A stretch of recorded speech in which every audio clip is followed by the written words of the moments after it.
Assalamualaikum warahmatullahi wabarakatuh. Alhamdulillah wassalatu wassalamu ala Rasulillah.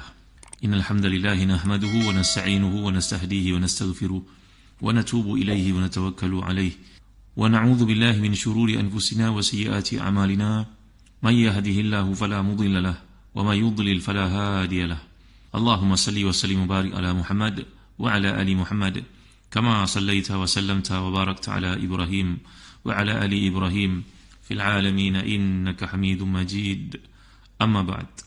Para pendengar yang dirahmati dan dikasihi Allah sekalian, jadi setelah ayat yang lalu menghuraikan bukti-bukti tentang kemestian berlakunya kebangkitan, sekarang ayat ini bercerita tentang penyembahan berhala dalam konteks membuktikan keesaan Allah SWT dan juga keburukan buatan syirik. Perlu diingat bahawa akidah Islam seringkali hanya dilukiskan dengan keyakinan kepada Allah yang Maha Esa dan keyakinan terhadap kemestian berlakunya hari kiamat. Kita akan menemui ayat-ayat dan hadis yang hanya menyebut dua prinsip pokok ini untuk mencerminkan semua akidah Islam. Ayat ini mengatakan bahawa Allah membuat perumpamaan untuk kamu tentang kepalsuan dan keburukan syirik yang diangkatnya dari kamu sendiri supaya lebih jelas, iaitu apakah bagi kamu wahai yang mempersekutukan Allah dengan satu ataupun salah satu daripada di antara kamu, sebagai contohnya itu seorang memiliki hamba sahaya baik laki ataupun perempuan, mereka pada hakikatnya adalah manusia sama seperti kamu. Apakah ada bagi mereka itu sedikit hak dan kewajaran untuk menjadi sekutu bagi kamu dalam pemilikan harta, benda dan rezeki yang kami berikan kepada kamu? Maka dengan demikian kamu dalamnya, iaitu dalam hak pemilikan dan penggunaan harta itu, memiliki hak dan sewenang-wenangnya sama macam mereka, padahal kamu mengambil mereka untuk menjadi membantu kamu. Dan contoh yang dikemukakan ini, kalau zaman dulu ada hamba lah, zaman sekarang merupakan pekerja, kamu tak pernah menjadikan mereka ni partner ataupun shareholder kamu, ataupun dalam, kalau shareholder pun ada perundangannya, bukan sewenang-wenang boleh campur tangan dalam satu company. Mereka hanya terlibat mungkin disuruh meeting-meeting atasan saja, bukan menjalankan syarikat. Sekarang kamu pening tak kepala kamu, kalau sesiapa saja kamu ambil, dia mempunyai kemampuan dan juga kelayakan untuk bertindak atau kapasiti yang sama dengan kamu? Tentu kamu berkata tidak. Nah, kalau demikian, mengapa kamu mempersekutukan Allah dengan berhala-berhala yang sangat remeh, sangat aneh dan pelik? Kamu sendiri yang membuatnya, sedangkan pekerja kamu ambil, tapi dalam bab Allah kamu tetapkan untuk Allah dan Allah kena ikut dia cakap. Begitu. Jadi ini menguraikan buruknya buatan syirik, dan perumpamaan ini sangat touching tuan-tuan, sangat masuk akal. Untuk mereka yang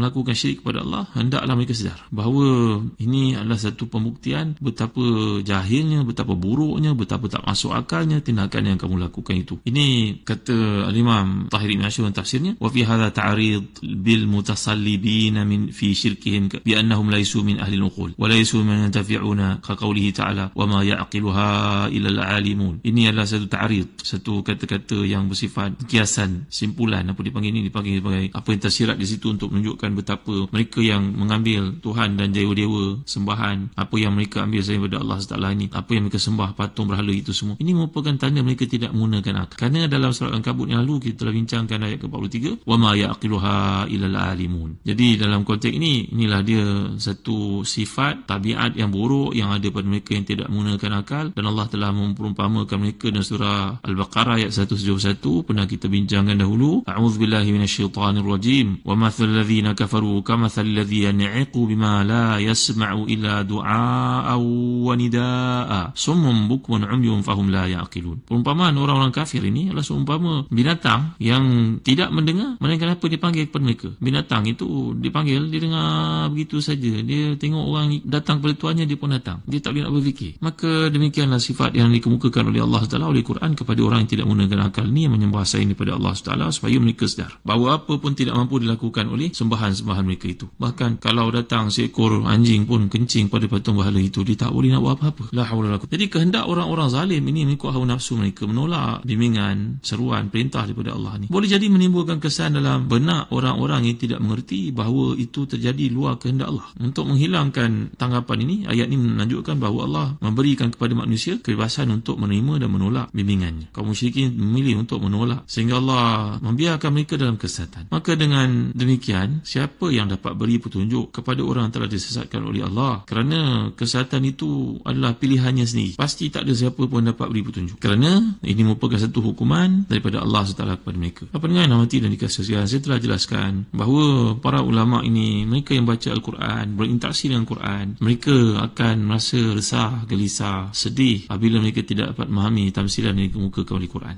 Lalu mereka mengatakan bahawa Quran turun dengan tamsilan yang dikemukakan, kenapalah saya bebal sangat tidak memahami apa yang dimaksudkan. Begitu kotornya hati saya kerana tak dapat menampung maksud yang dikehendaki oleh Allah SWT.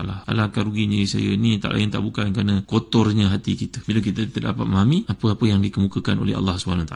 Sebab itu kata Imam Syafi'i, siapa yang ingin Allah buka dan terangi hatinya, maka jauhilah dirinya daripada mengucapkan perkara-perkara yang tidak berguna, tinggalkan maksiat, dan hendaklah dia ni berusaha untuk memperbanyakkan ibadahnya yang dilakukan secara bersembunyi-sembunyi itu supaya tidak diketahui orang. Barulah Allah akan buka kepadanya hijab untuk dimahami perkara-perkara semikian. Sebab itu tuan-tuan, dalam kaitan ni saya nak bawa kepada tuan kisah para ulama, bagaimana manhaj mereka dalam menuntut ilmu, kesungguhan yang ada pada mereka. Kita ni bukanlah orang alim, kita merupakan tulabul ilm, kita ni penuntut ilmu. Tak siapa boleh mendakwa dirinya sebagai ulama hebat, boleh disanjung, dicium tangannya, tidak. Kita semua merupakan tulabul ilm, merupakan orang menuntut ilmu. Setiap hari kita belajar benda yang baru, dan setiap kita pasti selalu merasa kesusahan dalam pembelajaran. Memahami Quran ni kadang-kadang rasa macam payah sangat. Memang ada perkara semikian berlaku dalam kehidupan, barangkali kerana dosa-dosa yang kita lakukan yang menjadi penghalang. Kerana dalam hadis mengatakan bahawa seorang itu la yuhramu rizq li zanbin yusibuhu. Orang itu rezeki dalam hidupnya akan terhalang dengan sebab dosa yang dilakukan. Antara rezeki adalah memahami Al-Quran,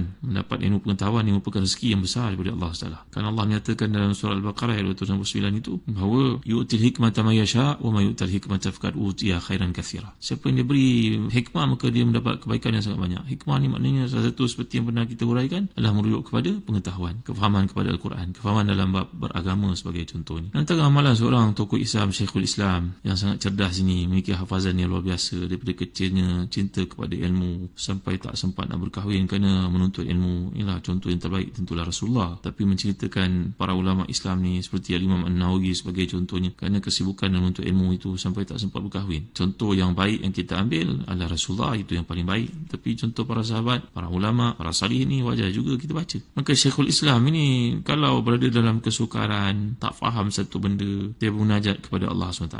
Seringkali bila minda aku ni masa beku, masa tepu, tak faham masalah yang aku baca Quran yang tidak aku faham, aku beristighfar kepada Allah SWT sampai 1000 kali. Allahu Akbar. Aku akan terus beristighfar sampai Allah buka untukku hijab supaya aku dapat memahami apa yang dikehendaki. Dan doa para ulama lah tuan-tuan ambil sebagai panduan. Allahumma mufahimah Sulaiman fahimni, Allahumma mu'allima Ibrahim alimni. Ya Allah, Tuhan yang beri ilmu kepada Nabi Ibrahim AS, beri ilmu kepada aku. Wahai Tuhan yang beri kefahaman kepada Nabi Sulaiman, berilah kefahaman kepada aku. Begitu juga Allahumma faqihni fid din wa'allimni al-hikmah. Ya Allah, beri pada aku kefahaman dalam agama Quran ini dan bukalah hijab kesukaran aku untuk memahami apa yang kau maksudkan. Ya Tuhan, beri pada aku hikmah, beri aku kebijaksanaan, beri aku talent, beri pada aku knowledge. Jadi kalau mereka ni kalangan salafus salih, salafun salih, ulama-ulama terdahulu, mereka masih sukar nak memahami ayat Al-Quran ni, mereka pergi ke masjid, berdoa kepada Allah, beristighfar beribu kali, minta kepada Allah Taala supaya diberi kefahaman dalam perkara tersebut. Allahumma mu'allima Ibrahim alimni, Allahumma mufahimah Sulaiman fahimni. Kerana kefahaman ni satu rezeki tuan-tuan. Malah kefahaman ni merupakan rezeki yang paling besar yang Allah beri kepada seorang. Bila kita baca contoh-contoh tamsilan yang dikemukakan di sini, orang beriman dengar ayat seperti ini, dia bertambah beriman, dia bertambah subur perimannya. Kunna naqra'ul Quran fazadna imanan. Kata para ulama seperti Abdullah bin Umar radhiyallahu anhu ataupun Sayyidina Umar sendiri berkata, ataupun Sayyidina Abdullah bin Amr, kami baca Quran kami bertambah iman. Kerana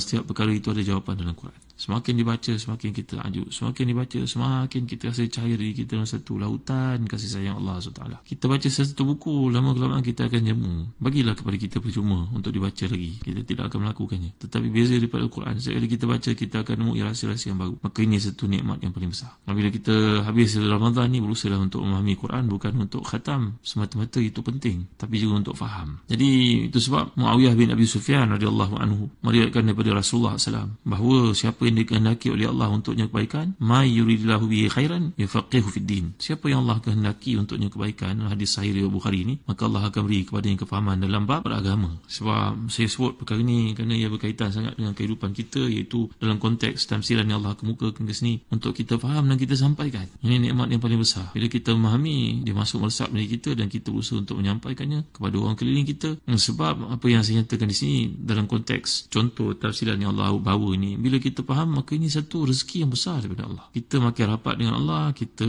ingin mendapatkan lebih banyak lagi kefahaman kepada Al-Quran, maka menjauhkan diri daripada Quran dengan tidak membacanya menyebabkan sebagian besar daripada rezeki dan kehidupan kita hilang. Jadi salah satu penutup pintu rezeki adalah dosa, seperti kata Imam Syafi'i tadi. Kedua-duanya akan dosa, maksiat, ni semua akan bentuk hijab yang menghalang cahaya daripada mendebusi relung-relung hati kita. Sebab itu daripada sahabat radhiyallahu anhu bahawa Rasulullah SAW bersabda, seorang itu pintu rezeki dalam hidupnya ditutup li zanbin yusibu, kerana dosa-dosa yang dilakukan menyebabkan pintu rezeki ini tertutup. Satu daripada rezeki yang kita gambarkan tadi adalah merupakan kefahaman. Jadi tuan-tuan dimulakan sekalian, nariklah bila kita lihat dalam kitab Al-Burhan oleh Imam Zarkashi sebagai contohnya, bahawa menceritakan tentang ilmu Al-Quran ni, dia hanya dapat diperoleh manusia hati yang bersih, yang suci, yang dekat dengan Allah SWT. Sebab hati ni, kata Imam Ghazali, dia seumpama cermin. Bila dosa dilakukan, maka dia ibarat kotoran yang melekat pada cermin tadi. Bila seorang melakukan dosa, maka noktah hitam ni akan kekal dalam cermin tadi sampai cermin tu tak boleh berfungsi lagi. Bayangkan kalau cermin tu merupakan cermin kereta yang akan kita pandu. Berapa banyak tempat yang kita akan langgar. Mungkin kita membahayakan diri kita sendiri dan orang lain,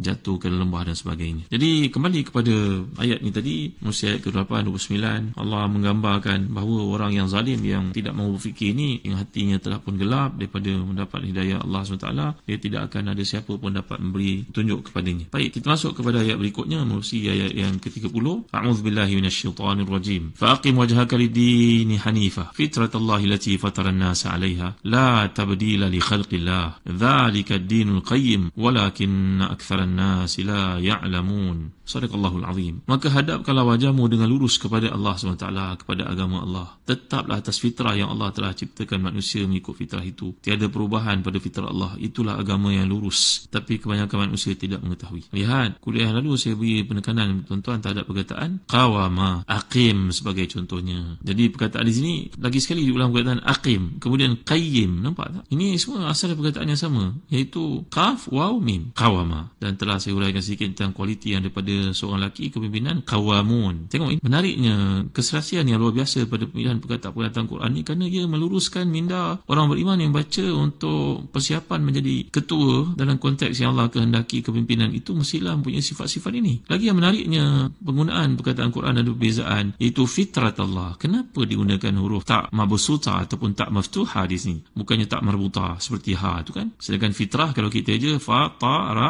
tak marbuta, tapi di sini kenapa tak mabsuta ataupun tak maftuha? Fitrat Allah. Perhatikan pada muka surat 236 tafsir Ibn Katsir jilid 7 ni, ini merupakan cara penulisan Al-Quran. InsyaAllah dalam kuliah akan datang saya akan huraikan kepada tuan-tuan apa yang disebut oleh Imam Zarkashi dalam Al-Burhan tentang kaedah penulisan Quran yang ada perbezaannya banding dengan tulisan bahasa Arab. Nanti saya akan terangkan kepada tuan-tuan bagaimana dalam penulisan Quran ni ada perbezaannya, kenapa ada perbezaan seperti itu. Macam ayat sebagai contohnya fitrat Allah, kemudian sunnatul awwalin, sunnah ni pun ejaannya tak mabsuta bukannya tak maftuha. Kenapa ada perbezaan ini banding dengan tulisan bahasa Arab yang kita maklum, kita gunakan seharian. InsyaAllah kuliah akan datang saya akan huraikan sebabnya. Wallahu a'lam. Sallallahu ala sayyidina Muhammad wa ala alihi wa sahbihi wa baraka wasallam. Walhamdulillahi rabbil alamin. Wa barakallahu fikum. Wassalamu alaikum warahmatullahi wabarakatuh.